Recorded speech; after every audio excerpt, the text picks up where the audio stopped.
Hello, I'm Lauren, and we will be reviewing case study number 2, long-term healthcare industry in the United States. The national population projection projects a nearly 18% increase in 65 and olders from 2015 to 2060. Life expectancy will also increase on an average 6 years longer, with men living to an average age of 84 and women to the average age of 87. This will increase a demand for services. As age increases, so does demand for health care. An average person over 65 generates 3 times the amount of health care cost as a 33 to 44-year-old. What does this mean? Basically, it means that $210 to $317 billion with social assistant industry being the largest employee sector. What or who is involved in this sector? This would be home health care, rehabilitation services, nursing facilities, assisted living, and hospice care. So some strategic concerns for, the leading industry participants at this point are Genesis Healthcare and National Healthcare. Strategic concerns typically for these leaders is that, one, it's very easy to enter the market. So they have all started since 2016, around there, and they're already top performers. So that's one issue or concern that they have. Another one is that while demands will rise, prices for services will likely drop. Also, another main concern of the article was that 70% of services that are revenue generated are coming from government, like Medicare and Medicaid. So they went over the discussion about the future of Medicare and Medicaid and what issues they have with just that. So while the expenses for Medicaid will increase about 20%, the tax revenue will only increase about 3%, leaving a large amount of unknown and concern for what's going to happen in the future. Other issues that they're having with the long-term, not the sectors, but the actual government or where we're getting our insurance from, would be Social Security expenses will be rising. On average, they're guessing about 16%. Medicare expenses 123%, and taxes only 20%, because the number of people working from 18 and 64 will decrease as the population moves forward. So what could we do to help ourselves, or what would the businesses do to help themselves? I think that the main thing that we go over and over is proactive healthcare management, which would be offering healthier lifestyles, managing chronic pains or need for treatments.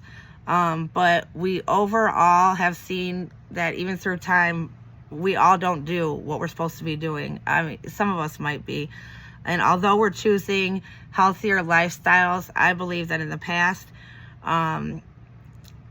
I still don't think that we're reaching everyone or including everyone when we're talking about our own lifestyle. So anyways, another option, to me, I was thinking like what could do to reduce these costs.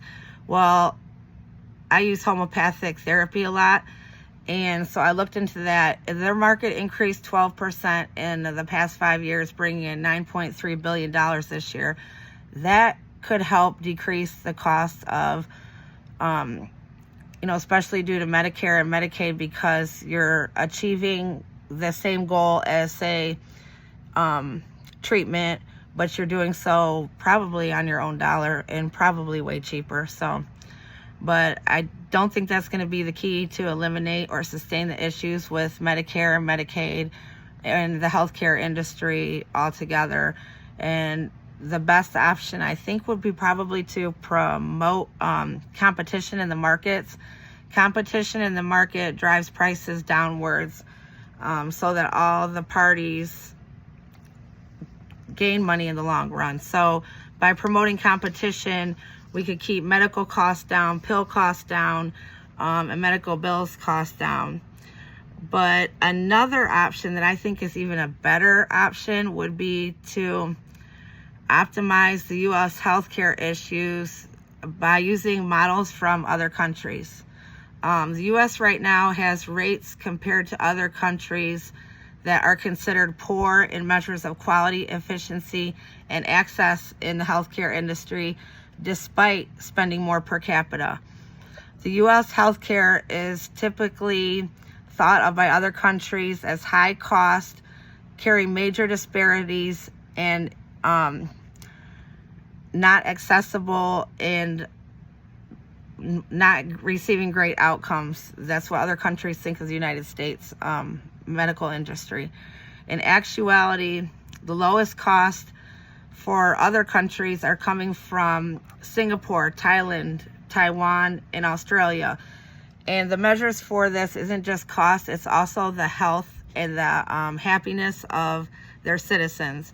Now, some of these countries are smaller, so we're going over a larger terrain, but I believe that achieving that, investing through infrastructure, investment, and cost-effective strategies, and following what other countries have or are already doing in front of us could be the best example that we could get. Take, for example, Canada. They spend $6,500 on average per person for medical treatment, while we're spending on average per person $12,900.